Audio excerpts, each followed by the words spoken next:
My name is Christina, a 25-year-old recluse. Although I'm not unemployed and not in education or training, my family might see me as such, particularly my brother. Why did I end up this way? Well, it's because of my mistrust in people, which stems from my experiences in middle school. Even though I say mistrust, the causes are various, and in my case, it was mainly because I was ignored.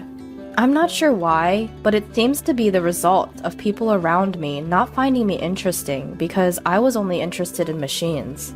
I've always loved tinkering with computers, and I was good at anything related to machines, which made me useful at home. However, that was short-lived. As my grades at school started to suffer and I spent more time playing with computers than hanging out with friends, my parents began to worry. By the time I graduated from elementary school, they started scolding me. How long are you going to keep playing with machines? As I went through my middle school years while being scolded by my parents, I gradually began to think that I shouldn't be doing what I wanted to do. After that, I would isolate myself in my room when school was off so that my parents wouldn't notice, completely cutting off all contact with the outside world. This led to more people calling me weird or dangerous, and I gradually began to become isolated at school as well. My only ally during this time was my brother Keith. From a young age, he was good at flattering me and knew how to get me motivated.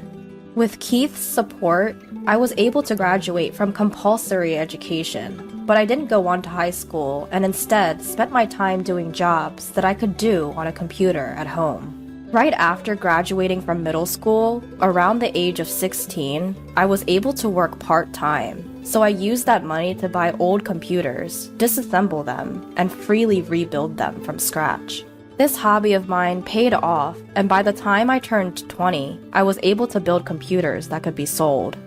Then things quickly changed when I started a business where affordable computers were readily available, and I was soon well known. At 25, I have made a small fortune and have even managed to earn an income that allows me to put $2,500 into my parents' household every month and still have money left over. Although I had talked to my parents about my job several times, they didn't understand it, and after a few arguments, they established the stance that as long as I could support myself, they didn't care what I did. Thanks to this, my parents no longer interfered with my actions because I was contributing money and I was able to live freely at my parents' house. However, the one who didn't think highly of me was my brother. My brother, who had been my ally and the only one who understood me when I was a student, used to be very kind. But maybe he got fed up with his sister, who, even after turning 20, was still holed up in her room at her parents' house, continuously tinkering with machines. Eventually, he started to act harshly towards me whenever he saw me, and since I wasn't the type to stay quiet, conflicts with my brother increased, and now we're on bad terms. Our relationship took a further turn for the worse after my brother got married. It seems that my brother's wife was a woman he'd been involved with since his high school days, but she had never thought highly of me after hearing about me from my brother, and she didn't like the fact that she had become my sister-in-law, and seemed to have instilled something in my brother. As a result of this continued situation, I came to be called the plague of the family home. Even though I was isolated in my room, I felt my heart wasting away from the relentless malice aimed at me, clearly different from the worried words of my parents. My parents' home, which had been a comfortable place to be despite various criticisms, was transformed overnight into a den of enemies. I no longer felt at ease, and I gradually felt my parents being won over and my allies disappearing. Despite this, I had sufficient income of my own, was properly contributing to the household expenses, and naturally had the right to isolate myself in my room. But I suppose I seemed like a freeloader to my brother and sister-in-law, who didn't understand what I was doing.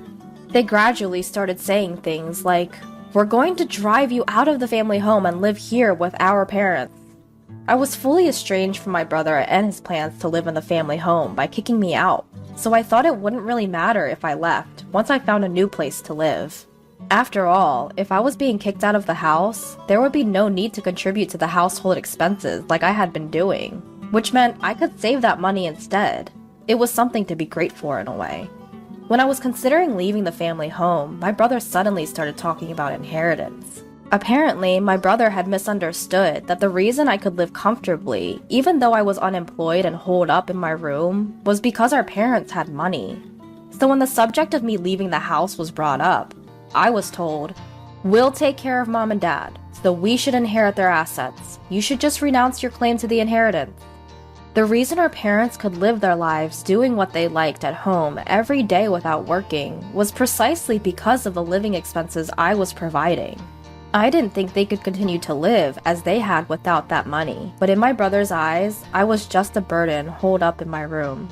I thought I might as well leave as things were, but I decided to confirm one more time out of compassion. "Are you really okay with me leaving?" I asked. My brother laughed at me condescendingly and said, "We'd be glad if you could just get out already." I realized once again how little he understood. He doesn't get it at all. And felt sorry for him and his wife, which further solidified my resolve to leave our family home. A few days after my brother's declaration that I should leave, I was still holed up in my room. During this time, the efforts of my brother and sister-in-law to get me out were relentless. They were persistently knocking on my door, instigated mom to stop providing meals for me, and even started saying things like, "Do your own laundry." However, these were all things I would have to do if I were to live alone. I didn't find it particularly troublesome. It wasn't like I was just letting things happen and accepting what I was told. I was having my place unfairly taken away from me. Of course, I was not going to let it go without preparing for some revenge. I am good with machines. Perhaps my brother had forgotten that. He didn't realize what it meant for me to have free access to a computer. I am not so magnanimous or gullible as just to quietly leave when I'm told to. My brother's marriage, with me being a shut-in sister, was the only opportunity for our parents to see a grandchild. Knowing that my parents, who were blinded by this, approved of me leaving, I decided to set a trap that would be activated when I left the house. A trap that would start as soon as I left this house. Haha! Finally, I found a new place to live, finished the necessary procedures, and decided to leave my family home. Just before I left my family home, I left a parting message for my parents and brother. "I've been providing for the family, and you've forgotten all the good I've done. I hope you realize who the real curse on our family wealth is." My parents seemed taken aback for a moment, but they probably believed my brother would somehow manage. In the end, all three of them brushed off my words as sour grapes. I'm sure they didn't take what I was saying seriously. However, I thought it was best this way for now, so I decided to go ahead and leave the house. I brought over a considerable amount of equipment from my family home and bought additional items, as well as necessary furniture and appliances. I arranged everything the way I liked it, furnished the place with my favorite interior design, and created a supremely comfortable space. I found myself working more efficiently than ever. Living alone was initially daunting, but it was so easy to live in this environment that I wished I had done this sooner. The locals were also very kind and friendly, and life was surprisingly comfortable. Since I left my family home and started doing everything myself, I've been having a blast, experiencing many things for the first time. In stark contrast to my fulfilling days, I wondered if life at my family home was getting tough since they lost my income. When suddenly, I got a call from my mother. "Hey Christina, did you do something to our machines?" "What? Do something to the machines?" "Yeah, there's something off with the computers and electronics."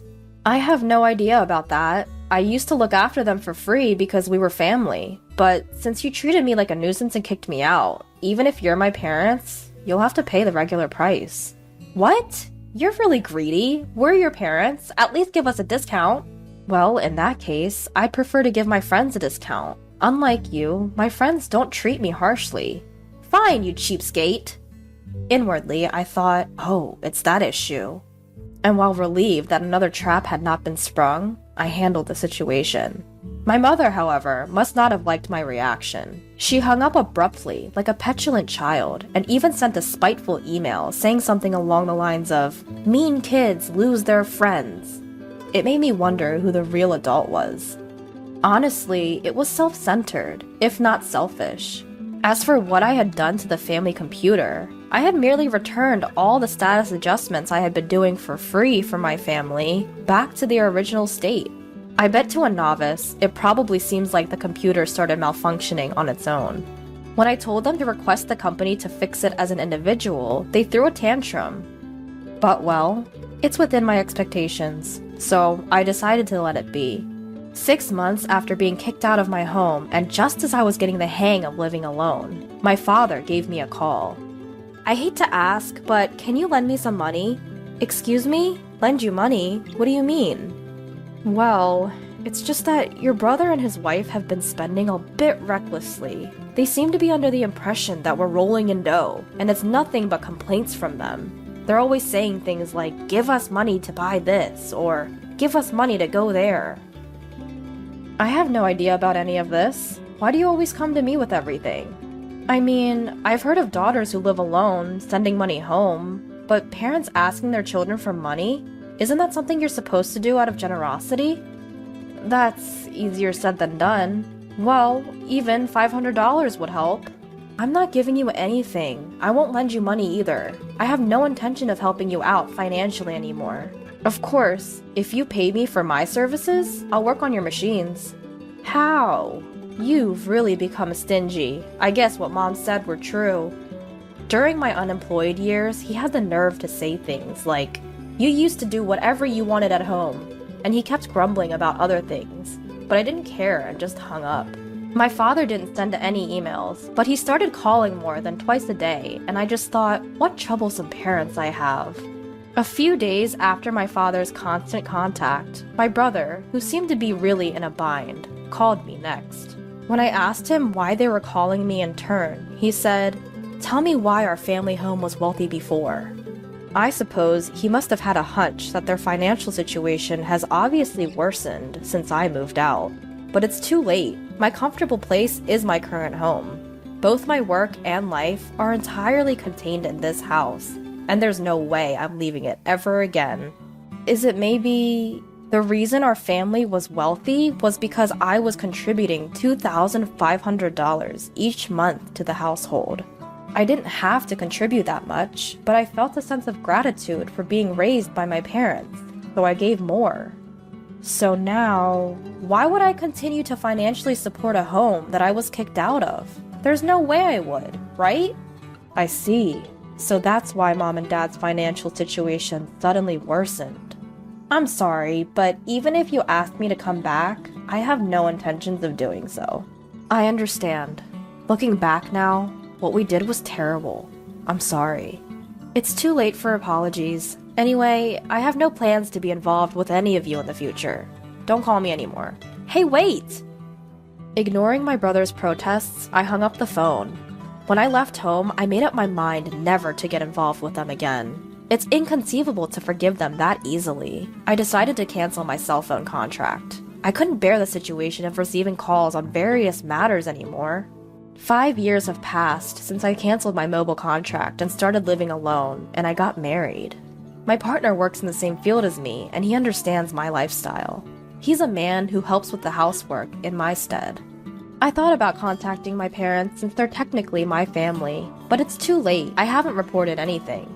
However, my husband expressed his desire to greet my parents, and curious about the current situation, I hired a detective to investigate the situation at my family's home. Then, a slew of deaths came to light.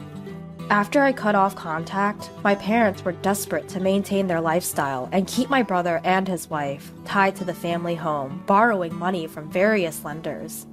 But the money with no hope of repayment only accumulated interest, leaving them helpless. Currently, the debt I found from my parents alone exceeded $100,000. The house was used as collateral for the debt, and the place where my family home once stood is now a vacant lot. While I felt a bit sad because of my attachment to my family home, I concluded that they reaped what they sowed and decided to investigate my brother's current situation. My brother seemed to have suggested a divorce due to his wife's extravagant spending habits, but she didn't accept it at all. They're currently going through a divorce lawsuit, but this will not last long as it is both time and money consuming. His wife hired a lawyer from somewhere and is resisting the lawsuit, insistent on not parting with my brother, leaving her at an impasse. My brother and his wife don't have children yet, and it's just a rumor, but apparently my brother is infertile. Concerned, I sent a detective to the hospital where my brother and his wife were being treated, and it seems that he really was infertile, almost azoospermic, and was told by the doctor that natural conception was nearly impossible. My parents, who were hoping for a grandchild from my brother and his wife, and kicked me out when that didn't happen, were disappointed and ended the cohabitation. The family home was sold to pay off the debt. That was the pitiful state of my family now. This terrible situation was evident just from a casual investigation. It was clear that meeting these people in this state was not advantageous for me either, or my husband. After all, I have a kind husband now, 4 children, and a dog. We've bought a large home and are living the life that those people idealized. If they knew this fact, they would surely try to take advantage of it. I couldn't bear such a thing, so as soon as I knew this fact, I went to the local office and arranged so that my information could only be accessed through a personal disclosure request. And I made sure never to get close to those people from my side, and asked my husband to bear with not greeting for our marriage. My husband looked disappointed, but when I explained the current situation, he seemed to understand, and he hasn't said anything since. When the situation at my family home calms down a bit, and a time of reconciliation comes, I hope I can get along with my parents and brother.